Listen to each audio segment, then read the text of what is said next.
प्रिय विद्यार्थियों, मैं सुमन तिवारी हिंदी कक्षा में आप लोगों का बहुत बहुत स्वागत है। आज हम लोग पढ़ने वाले हैं कृष्ण गोपाल नंदन। संस्कृत खंड का छठा पाठ है और अंतिम पाठ भी है। तो आइए चलिए देखते हैं। सुविदितमेव श्री कृष्ण लोकोत्तरः महापुरुषः आसीत्। सुविदित, सु का अर्थ होता है सुंदर, विदित मतलब ज्ञात है, मेव ही यानी कि सुंदर और अच्छे रूप से सबको ही यह ज्ञात है। श्री कृष्ण लोकोत्तरः, लोकोत्तर का अर्थ होता अलौकिक, महापुरुष थे।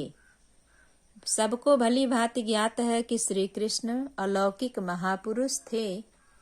अयम यह महापुरुषः, यह महापुरुष सहस्त्रेभ्यः, सहस्त्रेभ्यः सहस्र का अर्थ होता हजारों वर्ष, सहस्त्रेभ्यः यानी सहस हजारों, वर्षेभ्यः वर्ष, प्राकः यानी पहले, उत्पन्न हुए। यह महापुरुष हजारों वर्ष पहले उत्पन्न हुए। अद्यापि, अद्य और अपि आज भी, अद्य का अर्थ होता है आज, अपि अर्थ होता है भी, आज भी जनानां हृदयेषु विराजमानः अस्ति। आज भी मनुष्यों के हृदयों में विराजमान है। जनानाम यानी मनुष्य, जन लोग, लोगों के हृदय में आज भी विद्यमान है। कौन? श्री कृष्ण। श्री कृष्णस्य मातुलः कंसः अत्याचारी शासकः आसीत्। श्री कृष्ण के मातुलः यानी मामा, कंसः यानी कंस, श्री कृष्ण के मामा कंस थे। अत्याचारी, अत्याचार करने वाला क्रूर शासक, शासक यानी राजा थे। श्री कृष्ण के मामा कंस अत्यंत ही अत्याचार करने वाले राजा थे। सपूर्व स्वभगिन्या देवक्या वसुदेवेन सह विवाहम अकरोत्। सह वह, पूर्व यानी पहले, स्वभगिन्या अपनी बहन, भगिन्या का अर्थ होता है बहन, स्व का अर्थ होता है अपनी, यानी अपनी बहन देवक्या देवकी, वसुदेवेन सह वसुदेव के साथ, सह का अर्थ साथ, विवाहम विवाह अकरोत यानी कि किया। कंस, श्री कृष्ण के मामा कंस अत्याचार करने वाले राजा थे। वह अपनी बहन, इससे पूर्व वह अपनी बहन देवकी का विवाह वसुदेव के साथ किए थे। पश्चात आकाशवाण्या देवकी पुत्रेण स्वमृत्यु समाचार विज्ञाय। विज्ञाय का अर्थ होता है जान करके। पश्चात यानी इसके बाद, आकाशवाण्या आकाशवाणी हुई, विवाह हो गया वासुदेव और देवकी का। विवाह होने के बाद यानी पश्चात, इसके बाद आकाशवाणी हुई। आकाशवाणी में क्या हुआ कि देवकी पुत्रेण, देवकी के पुत्र से ही, स्वमृत्यु समाचारम विज्ञाय, अपनी, स्व का अर्थ होता है अपनी मृत्यु का समाचार जान करके, विज्ञाय का अर्थ होता है जान करके। आकाशवाणी से यह प्राप्त हुआ जानकारी कि देवकी के पुत्र से ही स्वमृत्यु समाचार, अपने मृत्यु का समाचार जान करके, यानी कंस अपनी मृत्यु का समाचार जान करके उभावपि कारागारे न्यछपति। उभय का अर्थ होता है उन दोनों को, कारागारे यानी कारागार में, न्यछपति डलवा दिया। अपनी मृत्यु का समाचार जान करके उन दोनों को यानी वासुदेव और देवकी को कारागार में डलवा दिए। कौन? मामा कंस। अत्रैव वहीं, अत्रैव वहीं पर, कारागारे कारागार में, श्री कृष्ण जाता यानी उत्पन्न हुए। जाता का अर्थ होता है उत्पन्न हुए। वहीं कारागार में श्री कृष्ण उत्पन्न हुए। श्री कृष्णस्य जन्म भाद्रपद मासस्य कृष्ण पक्षस्य अष्टम्या तिथौ मथुरायाः अभवत्। मथुरायाम अभवत्। श्री कृष्ण का जन्म भाद्रपद मासस्य, भादो के महीने में, मासस्य यानी महीने में, भाद्र पक्ष यानी भादो पक्ष। ये भादो क्या है? जैसे हम लोग जनवरी फरवरी अंग्रेजी में नाम जानते हैं महीनों के, वही चैत बैसाख जेठ अषाढ़ श्रावण भादो भाद्रपद कहा जाता है, जो पत्रा में लिखा होता है। वही भादो के महीने में कृष्ण पक्ष, कृष्ण पक्ष क्या होता है? शुक्ल पक्ष और कृष्ण पक्ष दो पक्ष चलते हैं। कृष्ण पक्ष यानी कृष्ण का अर्थ होता है काला, और पक्ष मतलब पख यानी समय। जो काली रात आती है, काली रात को कृष्ण पक्ष कहते हैं, और जो उजाली रात आती है, चंदा मामा दिखाई देते हैं, उसे हम लोग शुक्ल पक्ष कहते हैं। तो यानी भादो के महीने में कृष्ण पक्ष में अष्टमी तिथि, अष्टमी तिथि थी। अब अष्टमी तिथि क्या होती है आप लोग पूछेंगे। जैसे प्रथमा द्वितीया चलता है, पूर्णिमा होती है, चंदा मामा गोल दिखते हैं, उसके बाद 1 2 चलता है तो उसमें एक कम द्विज चलता है। प्रथम द्वितीया तृतीया चतुर्थी पंचमी षष्ठी सप्तमी अष्टमी, वही अष्टम्या तिथि है। मथुरायाम अभवत, मथुरा में हुआ, यानी श्री कृष्ण का जन्म भाद्रपद महीने में, भादो के महीने में कृष्ण पक्ष में अष्टमी तिथि को मथुरा में हुआ। मध्य रात्रि अदाय उत्पन्न, मध्य रात्रि यानी बीच रात्रि यानी आधी रात आप लोग कहते हैं। आधी रात में, अदाय मतलब जब वह, आधी रात में जब वह उत्पन्न हुए, जाता का अर्थ होता है हो गया, हो गए, यानी आधी रात में जब वह उत्पन्न हो गए। कौन? भगवान श्री कृष्ण। तदा आकाशे घटा टोपा मेघा मूसलाधारा वर्षा अकुर्वन्, जब वह मध्य यानी आधी रात में उत्पन्न हुए, जन्म लिए, तब आकाश में घटा टोपा यानी घटाओं से घिरे हुए बादलों से, मेघा यानी बादलों, घनघोर बादलों से घिरे हुए, मूसलाधारा वर्षा कुर्वन्ति, मूसलाधार यानी बहुत तेज धारा में वर्षा होने लगी। तदा तब रात्रि अंधकार पूर्णा आसीत, तब वह रात्रि यानी रात, अंधकार पूर्ण आसीत, वह रात अत्यंत ही अंधकार पूर्ण थी। जब भगवान श्री कृष्ण मध्य रात्रि में उत्पन्न हुए, तब आकाश में घटाओं से घिरे हुए मेघों ने मूसलाधार वर्षा किया, तब रात्रि अंधकार पूर्ण थी।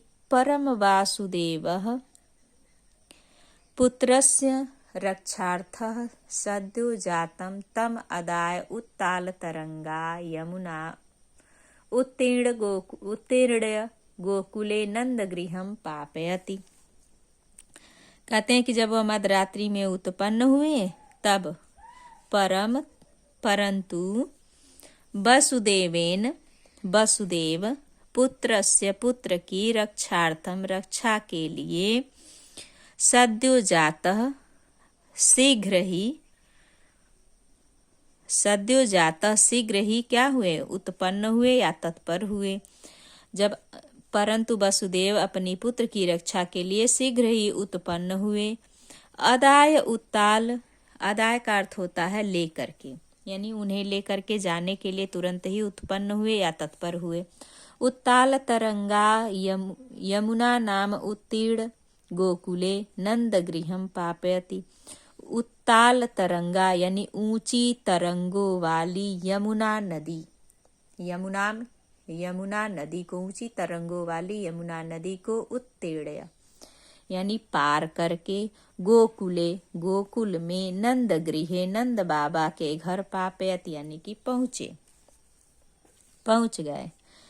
तत्र वहां बाल्यादेव श्री कृष्ण जना नाम वल्लभः अभवत, तब वहां पर, तत्र माने वहां, बचपन में ही श्री कृष्ण जना नाम मनुष्यों के हृदय वल्लभः अभवत, हृदय को प्रिय हो गए। वल्लभ का अर्थ होता है प्रिय होना। इतना आप लोगों को एकदम आसान हुआ कि नहीं? क्लियर है सब? नहीं होगा तो पुनः कमेंट करिएगा, आप लोगों को बताएंगे। एक बार देख लीजिए पुनः। श्री कृष्ण जन्म भाद्रपद मासस्य कृष्ण पक्षस्य अष्टम्या तिथौ मथुरायाम अभवत्। श्री कृष्ण का जन्म भादो के महीने में कृष्ण पक्ष अष्टमी तिथि को मथुरा में हुआ। आधी रात में, बीच रात्रि में उत्पन्न हुए। तब आकाश में घनघोर बादल मूसलाधार वर्षा करने लगे। तब रात्रि अंधकार पूर्ण थी।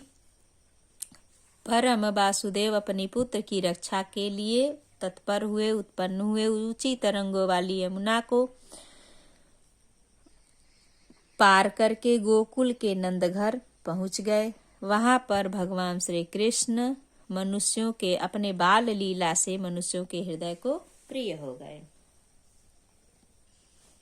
आइए चलिए देखते हैं अगला पैराग्राफ।